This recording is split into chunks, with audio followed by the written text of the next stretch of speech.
It seems like almost every week we hear about terrible atrocities being carried out by Boko Haram insurgents against innocent civilians in Nigeria. But the US, the world's most influential military power, too busy fighting extremists in the Middle East, seems to be doing very little in helping Africa's most populous nation fight militants who pose not only a threat to Nigeria itself, but to all of the West African nations sharing a border. Madison, we saw just last week the Obama administration signed a bill. They made a statement that said that they were giving $35 million in aid to France, who's going to go into Niger, Mali, and Chad, the three bordering countries to the north, French-speaking countries, former colonies of France. France sees it as their responsibility to help stop potentially Boko Haram flooding into those countries. So we're helping them. But we're not giving any money to Nigeria itself, the country who's living with Boko Haram within its actual borders. We've seen numerous cries for help, but we just seem to say, well, we don't want to give you guys any help because we don't agree with you politically. And they see that as disrespect. They constantly ask the US, well, help us out here, give us some weapons, give us some military aid, the same way that you're doing in Chad and Niger. We don't really want to do it because we don't agree with their policies. And that's pretty sad that, diplomatic, differences are actually pulling us farther apart as opposed to what diplomacy is supposed to do, bring us together. I have a quote here from former Nigerian Consul General to the United States, Ambassador Joe Keshi. Here's what he said on this.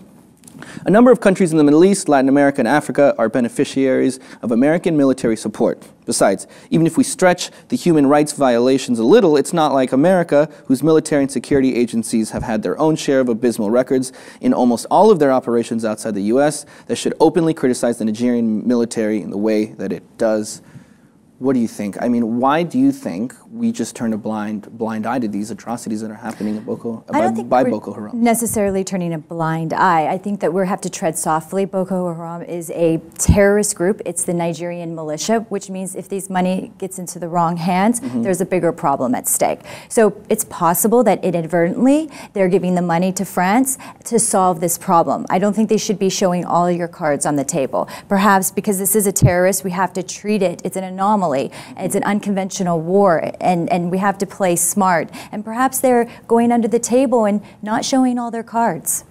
That's a good point. So they're kind of doing things under the radar, is what you're saying. Well, that's certainly the case. But what this brings to mind to me is the fact that we don't want to negotiate kind of reminds me of the way things unfolded in Syria. In the beginning, all we were asking for was Bashar to step down. That's all we wanted. We weren't going to talk to him. We weren't going to help them deal with the civil war that was happening. We put sanctions on a country already crippled by civil war, millions displaced. But now we see that things have gotten terrible. Hundreds of thousands of people dead, millions left the country. Now you see Secretary of State John Kerry backtracking and saying, okay, we are going to negotiate with you. That's the only way that we're going to get things done. So we're saying potentially this didn't have to happen. It didn't have to get this bad in Syria if we had sat down and talked with the man in the beginning. Bashar has said a lot of bad things. He lies a lot. But one thing he's always said, I've heard him say it in interviews, is that he's willing to talk with the US. The US doesn't want to do it. And it's true because if we don't like your policy, we're not going to work with you when you put sanctions. And it's sad. And I just want to know, how bad do things have to get in Nigeria, just like they did in Syria, before we kind of say, okay, we will work with the government. We know that you're corrupt, but that doesn't mean that we can't work together with you. And punishing you is just punishing the people, not punishing the president who lives a lavish lifestyle in his own palace somewhere, safe from all of the madness.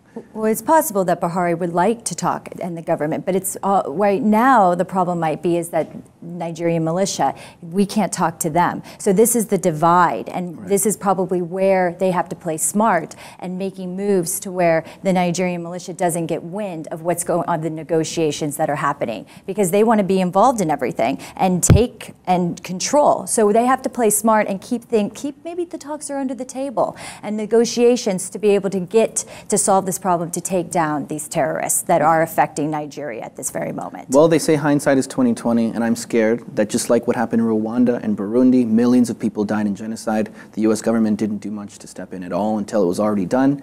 Like I said, in hindsight, we apologized to the people of Rwanda and Burundi and said, well, sorry, we should have done something, but we didn't. We didn't see it coming. I'm scared that this might unfold in the same manner. I don't want that to happen.